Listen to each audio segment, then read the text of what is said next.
New information tonight about the Texas school shooting that took the lives of 19 children and 2 teachers. Good evening and thank you for joining us. I'm Carlo Cicchetto. I'm Marcella Lee. This comes as many lawmakers and President Biden are pleading for new gun restrictions. Today, Texas Governor Greg Abbott said 18-year-old Salvador Ramos posted on Facebook before shooting his grandmother. He then went to Robb Elementary School in Uvalde, where he barged into a 4th grade classroom with an AR-15 style assault rifle. That's where police say Ramos killed 19 children and 2 teachers. There has been no criminal history identified yet. He may have had a juvenile record, but that is yet to be determined. There was no known mental health history. Tonight, all the families have been notified of their loss. Here in San Diego, a vigil is taking place at Waterfront Park. CBS 8's Kirsten Holmes is live there tonight with what's ahead and what action leaders here say need to be taken. Kirsten? Hey there, Carlo. I am here, like you said, at Waterfront Park. I want you to take a look behind me. It's pretty quiet right now, just a few families enjoying the day. But that vigil is going to take place tonight at 7:30. If you're interested in coming out, and organizers say bring candles and a mask. CBS 8 reached out to local elected officials in our area about yesterday's tragedy. We want you to take a listen to what they had to say. What words do you use? Like it's maddening, it's horrific, it makes me angry. That's San Diego County Supervisor Nathan Fletcher reacting to Tuesday's mass shooting in Uvalde, Texas. All of those parents who dropped their kids off for 4th grade to celebrate the last week of school and their children are gone because the only nation in the world who has gun violence at this level is the one who acts like, well, there's nothing we can do about it, and that's nonsense. We're on top of this, but what we know is it just takes one person. Mayor Todd Gloria says San Diego is already ahead of the curve when it comes to gun safety. We have one of the leading ordinances against ghost guns, which is a huge driver between the uptick in gun violence that we've seen all across the country. But Gloria says more can be done. But it would certainly be far safer if we had some of the national action around background checks, red flag laws, assault weapons bans, things that we've done previously and shown work. CBS 8 reached out to several locally elected officials to get their reaction to Tuesday's elementary school shooting.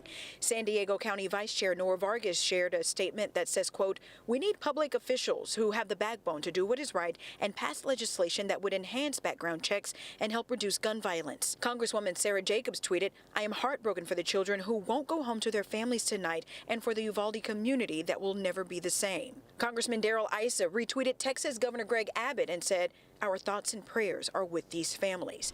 County Supervisor Nathan Fletcher says focusing on mental health and sentiments of thoughts and prayers are not enough. It's a complete cop-out. It is a complete distraction. Yes, mental health is an issue and address mental health. But every country in the world has the same level of mental illness as the United States, but no country in the world has the level of gun violence associated with mental illness as the United States of America. Yeah, no matter what side of the aisle they're on, there was lots of emotion, anger, and frustration from our local elected officials. Again, that vigil is going to take place here tonight at 7:30. This is Waterfront Park in downtown. And reporting live for CBS 8, I'm Kirsten Holmes. Back to you. Kirsten, still about an hour and a half before that vigil begins. Waterfront Park, a large space. Do we know how many people organizers are expecting? And if families at home, people are watching right now, there's still time to go down? Yeah, there definitely is still time to make it out here. Again, if you are familiar with the downtown area or Waterfront Park, it is a very large park, so possibly hundreds of people could be right here, all standing in solidarity with those that mourn today all across the country, especially in Texas. All right, thanks so much, Kirsten. Here in California, Governor Gavin Newsom says he's throwing out the legislative calendar to get gun control bills onto his desk faster. He's even cautioning Texas Governor Greg Abbott not to make any comparisons to California. As our political reporter Morgan Reiner tells us, Newsom says progressive gun policies here are working. So what are some of the bills that Governor Gavin Newsom wants to expedite? Well, you have the one that's based off of the Texas near abortion ban law that would require and allow private citizens here in California to sue gun manufacturers. Or you have the one that requires any store that sells guns to have video surveillance. Or you have the one that requires schools to investigate and report any threat. Now, California is already home to some of the strictest gun laws on the books, but Newsom Newsom says it is not enough. A solemn day in California's capital. We are in the unfortunate situation of asking for a moment of silence yet again for the horrific mass shooting in Texas. 19 elementary students and 2 educators were murdered by a lone gunman. Silence turned into action. If you're feeling that anxiety, stress, and fear, I hope you'll consider California as an antidote of sorts. Governor Newsom said he's throwing out the legislative calendar to move 12 gun control bills to his desk by next month. We've completely lost our senses and lost touch with that reality.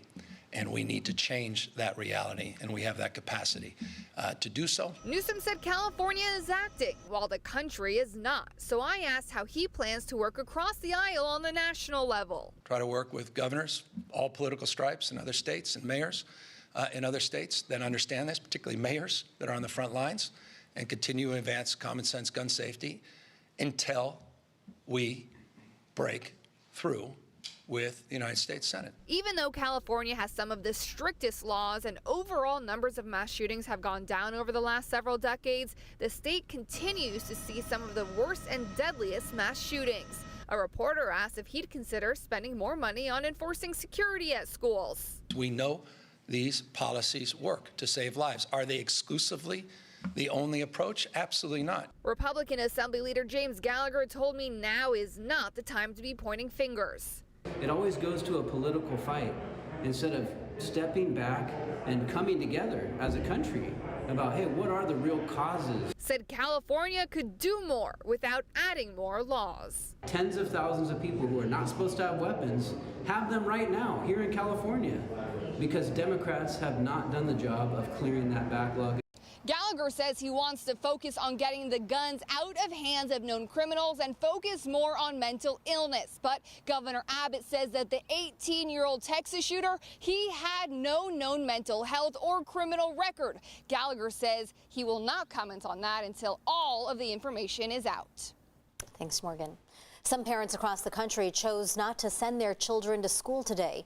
Others hugged their kids a little tighter before they said goodbye this morning. CBS 8's Anna Laurel met some moms at a Chula Vista playground where this latest school shooting is all anyone can talk about. Out here at the playground are the happiest sounds in the world. Children laughing, giggling, squealing. I met some moms out here earlier today, and because of what happened yesterday and what continues to happen, these sounds almost make us sad. We don't want the world our children are growing up in to be robbed of its innocence, but it is. When you're in the back of the classroom, you need to be quiet, and if a bad guy comes in the room, you got to be perfectly still, and if there's any shooting, I want you to play dead. And it just broke my heart because my daughter is 7 and I'm telling her to play dead. When you heard this news yesterday, how did you start feeling? I am devastated, I am angry, I am so scared. This is happening at grocery stores, at schools, at churches. I am not only depressed and anxious, I am outraged. This is unspeakable. Raw, fresh emotion from these moms talking about what happened at a Texas elementary school yesterday. 19 children murdered. And then having to act like it's business as usual and send your kid to school the next day. It's like, what is wrong with our country, They all share a feeling of despair and helplessness. I've got moms telling their children to run and how to escape this school. It's been 10 years since Sandy Hook, and I support Sandy Hook Promise, and nothing's changed. And if killing 21st graders didn't do it, I don't know that this will. We should be able to send our children to school, any school, and not have to worry about them being shot to death. Hours. And so they're taking action, doing whatever they can to bring about change. Advocate for mental health resources, advocate for school security, advocate for training, additional support. Anti-bullying and talking about respect for everybody and to talk about issues of racism as well. People have access to these weapons that they should not have access to. It shouldn't be easier to buy a gun in Texas than it is to buy a beer. They also encourage people to support organizations like the Sandy Hook Promise to make sure children are running on the playground, not from a gunman. It was just luck that we were in San Diego yesterday and not in Texas, but tomorrow it could be San Diego. In Chula Vista, Anna Laurel, CBS 8. Sentiments shared by many today. Thanks, Anna. Earlier today at Uvalde High School, former U.S. Congressman and Democratic candidate for Texas Governor Beto O'Rourke interrupted a news conference led by Governor Greg Abbott. O'Rourke called the shooting predictable and accused Abbott of making it easier for people in Texas to get their hands on guns and assault weapons. I can't believe you're a sick son of a that would come to a deal like this to make a political issue. That was the mayor of Uvalde, Don McLaughlin, who you just heard admonishing O'Rourke. O'Rourke was removed from the school auditorium after a yelling match began. Abbott appeared to stay silent, but the lieutenant governor called O'Rourke a, quote, embarrassment. After he was escorted outside, O'Rourke talked to the media. He talked about that this was evil. The only thing evil is what he continues to do to the people of this state. He says this was unpredictable. It was totally predictable, and I predict this will continue to happen when you continue to have a governor who will not stand up for the people of Texas. His only interest is the gun lobby. O'Rourke became especially outspoken about gun violence after a mass shooting in his hometown of El Paso back in 2019. You may remember 23 people were killed at a Walmart in that incident. Make sure to stay with CBS 8 for the latest on the Uvalde school shooting. You will find updates on our website, our app, and our social media pages.